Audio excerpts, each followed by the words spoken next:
What's up and good day mga boss? Welcome back dito sa aming shop, Aiming Ace Airsoft. Guys, sorry nga pala sa mga past few days, mga nag-aabang na mga videos natin. Ayan, dami kasi nag-chat sa atin na bakit daw wala tayong upload. So guys, medyo na-busy lang ako sa personal life ko. Ayan.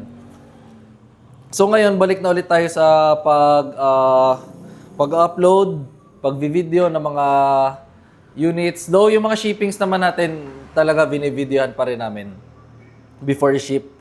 So, ayan, balik na tayo. Proceed tayo sa shippings ngayon. So, date today is February 4, 2026. So, meron tayong 5 units na for shipping. Isang rifle, tsaka 4 na pistol. So, pakita ko muna sa inyo yung rifle. ENC 319 kay Boss Renzo of Negros Occidental. Ayan. So, ENC 319, ito yung M16A1 na Vietnam. So, super classic ng design niya. Ayan. So, lahat ng rifles natin is may kasama na siyang LiPo battery and charger. So, battery niya is nasa likod. So, may access lang kayo dito. Ayan. So, pakita ko sa inyo yung marking sa mismong unit. Ayan. So, may marking siya dyan ng Colt. Ayan. So, naka-engrave yan guys. Hindi yan basta naka-print lang. So, naka-engrave siya. Ayan. Then, naka-short mag. Ayan. Napaka-pogi. So, try natin yung unit ni Bossing. Try muna natin ang semi.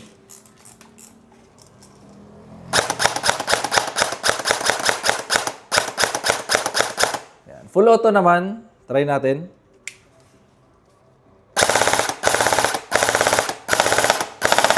Yan. So, ENC 319. So, guys, konting tips lang. Kapag mag-full auto kayo, huwag nyo sobrang i-hold na matagal yung trigger. So, syempre, mas stress yung unit doon. Baka mas madaling masira yung unit. So, next unit, Double Bell 728 and ENC 1303 kay Boss Edres of Misamis Oriental. Yan. So, dalawa kinuhang unit ni Bossing. So, pakita ko muna sa inyo tong Double Bell 728. Yan. Ito yung 1911 na MEU. Yan. So, kapag ang 1911, metal yung slide, metal yung lower frame. Yan. Itong grip niya, medyo parang rubberized siya. Ayan. Then ito yung kabilang side. Nandiyan yung markings niya ng Springfield Armory.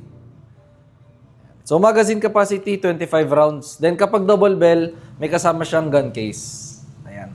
So, try natin.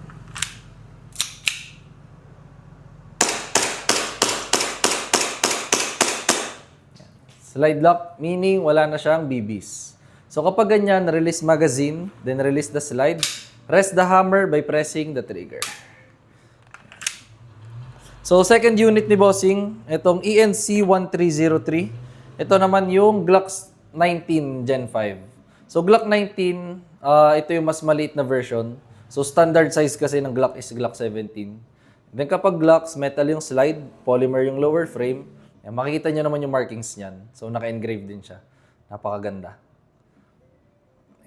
So, try natin ang unit ni Bossing. Magazine capacity nga pala is 20 rounds kapag Glock 19.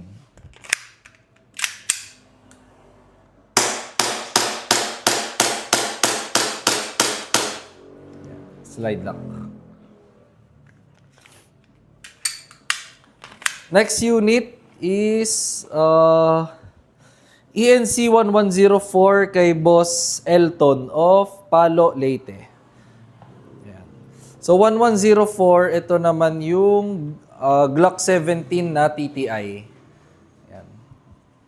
So, Glock 17 TTI, may marking siya dyan ng TTI or yung Taran Tactical Innovations. Yan. Then, kabilang side, nandyan yung markings niya ng Combat Master. Yan. So, madami naghahanap nito sa atin. Guys, meron na ulit. So, paunahan na lang ulit. So, try natin. Magazine capacity nga pala ng Glock 17 is 25 rounds.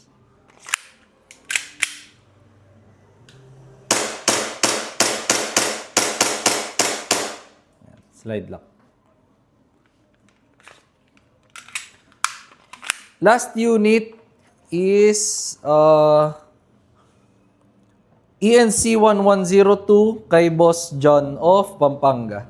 So, 1102, ito naman yung Glock 17 Gen 5. Yan. So, napaka-pogi ng unit na to. Yan. Glock 17 Gen 5 by ENC. So, napakasimple. Pero, ito talaga yung, dito talaga kilala ang Glock. Ayan, sa Glock 17. So, try natin. 25 rounds magazine capacity din.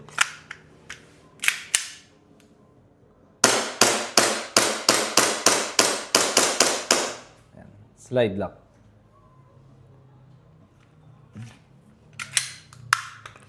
So, yun lang guys. Hingi lang ulit ako ng pasensya sa mga hindi agad-agad nare-replyan past few days. Ayan.